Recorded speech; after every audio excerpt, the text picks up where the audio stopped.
Juniors ఒక photo, seniors ఒక photo తీసేది.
డాక్టర్ చిదానంద కుమారి గారికి అందరికీ కూడా పేరు పేరున నా పాదాభివందనాలు తెలియజేసుకుంటున్నాను. నా పేరు నాగమణి. నేను ఈ స్నేహ ఫౌండేషన్లో ప్రథమ స్థాయిలో ఫస్ట్ బ్యాచ్లో నేను నాట్యం నేర్చుకోవడం జరిగింది. సో ఈ సంస్థకు మూల కారణమైన వారు మాడవి సహాయ సహకారాలు అందిస్తున్న మా కేవీ ప్రతాప్ సార్ గారికి కూడా ఈ సభాముఖంగా నిన్న వారి ప్రసంగం కూడా చాలా బాగా ఉంది. సో మనస్ఫూర్తిగా వారికి నమస్కారాలు అర్పించుకుంటున్నాను. ఎందుకు అంటే స్త్రీని మనం ఎంతో పవిత్రంగా భావిస్తూ ఉంటాము. సో అలాంటిది చాలా చోట్ల ఆడవాళ్ళకి రెస్పెక్ట్ కానివ్వండి, వాళ్ళు చేసే పనికి కానివ్వండి, ఎవ్వరూ కూడా వాళ్ళ చేయూతని ఇవ్వడం లేదు. చాలామంది అలాగే వెనుక ఉండిపోతున్నారు. సో అలాంటిది మన మేడం గారికి బ్యాక్ బోన్గా ఉంటూ కేవీ ప్రతాప్ సార్ గారు మేడంకి చక్కగా ఇలా హాల్ని కట్టించి ఇవ్వడము, మేడం ఎంతో మందికి ఈ వయస్సులో కూడా చాలా చక్కటి శాస్త్రీయమైన కూచిపూడి నృత్యాన్ని నేర్పించడం జరుగుతుంది. సో ఒక 10 మంది 20 మందితో స్టార్ట్ అయిన ఈ సంస్థ ఇప్పుడు 300కి పైచిలుకుగా పిల్లలకి నాట్యాన్ని అందిస్తుంది. సో ఈ కూచిపూడి సంస్థ గురించి ఎంత చెప్పినా తక్కువేనండి. సో ఇప్పటికి నేర్చుకుంటారు. ఎంతో విద్యని మేడం అందిస్తున్నందుకు మేడంకి ఒకసారి గట్టిగా చెప్పచ్చు. వచ్చే యంగ్ జనరేషన్లో చాలామంది రకరకాల డాన్సెస్కి అలవాటు పడుతున్నారు. కానీ శాస్త్రీయమైంది అమ్మో కొన్నిసార్లు చేస్తే ముద్రలు పెట్టాలి కదా, కాళ్ళు నొస్తున్నాయి, నడుము నొస్తుంది అనేసి చాలామంది బాధపడుతూ ఉంటారు. సో కష్టే ఫలే అంటారు. మనం ఎంత కష్టపడితే ఇప్పుడు ఏ డ్యాన్స్ని నేను తక్కువ చేసి మాట్లాడట్లేదండి, దేనికది ఇంపార్టెన్స్. ఇప్పుడు మనం స్కూల్లో చదువుకుంటున్నాం లేదా కాలేజ్లో చదువుతున్నామంటే 6 సబ్జెక్ట్స్ ఉంటాయి. నువ్వు ఒక ఇయర్ని పాస్ అవ్వాలి అంటే కంపల్సరీ అవన్నీ పాస్ కావాలి. సో అలాగే డాన్సెస్లో కూడా ఒక్కొక్క స్టేట్కి వచ్చేసి ఒక్కొక్క డాన్స్ ఉంటుంది. సో అలాగే మనకి కూచిపూడి అనేది చాలా ఇంపార్టెన్స్ అయిన డాన్స్. సో మోడర్న్ డాన్సెస్ లా కాకుండా మనకి ఇందులో మనం ఎలా ఉండాలి, ఎలా ముందుకి నడవాలి అనే శాస్త్రీయత క్రమశిక్షణను కూడా ఈ కూచిపూడి డాన్స్ అనేది మనకి చెప్పడం జరుగుతుందన్నమాట. సో కూచిపూడి మనం ఏదైతే క్లాసికల్ డాన్స్ తీసుకుంటున్నామో అది మెయిన్గా సంబంధించింది ఏ గాడ్స్ అంటే మనకు అందరికీ తెలుసు, Lord Shiva and Parvati. So వారి యొక్క నృత్యాన్ని మనం ఇప్పుడు నేర్చుకోవడము, మనకి పెద్దల గురువులు మనకు అందించడము మన అదృష్టంగా భావించాలి.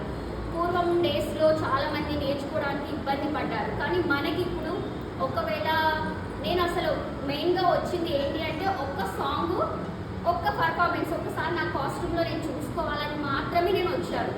ఇంత వస్తాను, బయట పిల్లలకి నేర్పించే అంత లాగా అవుతాను, అలా కృషి చేసిన నా మేడంని నేను అసలు లైఫ్ లాంగ్ మర్చిపోను కూడా.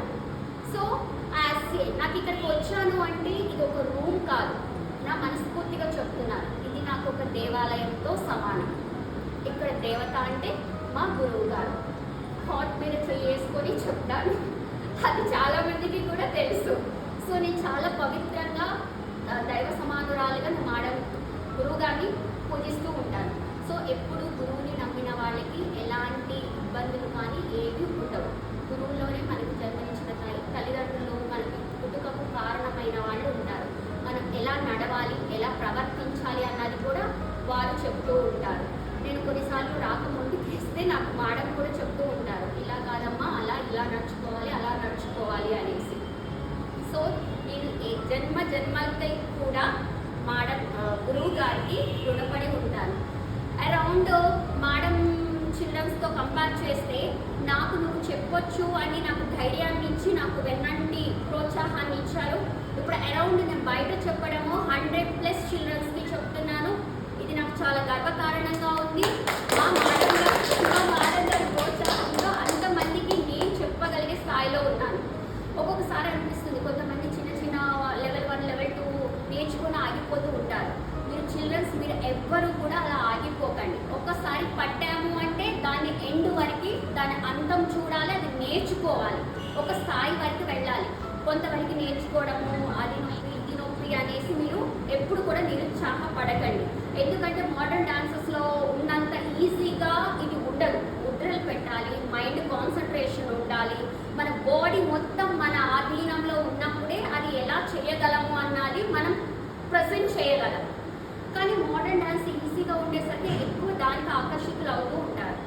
సో అది కూడా ఇంపార్టెంటే. కాకపోతే దీన్ని నేర్చుకునే వాళ్ళందరికీ కూడా నేను నా మనస్ఫూర్తిగా అభినందనలు తెలియచేసుకుంటున్నాను. ఆ పిల్లల్ని అంత చక్కగా ప్రోత్సహిస్తూ గురువుల వద్దకు తీసుకొచ్చి ప్రోత్సహిస్తున్న తల్లిదండ్రులకు కూడా పేరున నా నమస్కారాలు తెలియచేసుకుంటున్నాను. తల్లిదండ్రులు లేకుండా మనం ఏమీ చేయలేం కదా, వాళ్ళ ప్రోత్సాహం లేకుండా.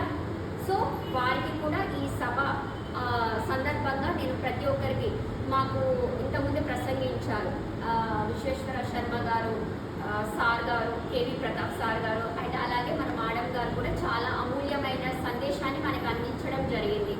సో నాకు అనిపించింది మీతో ఈ వర్డ్స్ని షేర్ చేసుకోవడం నాకు చాలా అంటే చాలా సంతోషంగా ఉంది. అందరూ కూడా కష్టపడండి, నేర్చుకోండి, అభివృద్ధిలోకి రండి. ఎప్పుడూ కూడా గురువులను మాత్రం మర్చిపోకండి. ఇది నా